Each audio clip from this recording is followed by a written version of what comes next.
বন্ধুরা, এই দাদুর দুইটি নাতি আছে, করলা ও সৎ ফুলকপি। দাদু অনেক যত্নে ও আদর করে করলাকে পালতো, কিন্তু দাদু সৎ ফুলকপিকে যত্ন না করে বাড়ি থেকে তাড়িয়ে দেয়। এদিকে করলা বড় হয়ে দাদুর সাথে খারাপ ব্যবহার করে এবং কোনো কাজ না করে সারাদিন জুয়া খেলে। তাই দাদু বাধ্য হয়ে নিজেই রেল স্টেশনে বাদাম বিক্রি করে।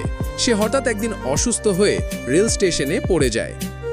সৎ ফুলকপি দাদুকে দেখে তাড়াতাড়ি তার কাছে যায়। ফুলকপি অসুস্থ দাদুকে তার বাড়িতে নিয়ে আসে।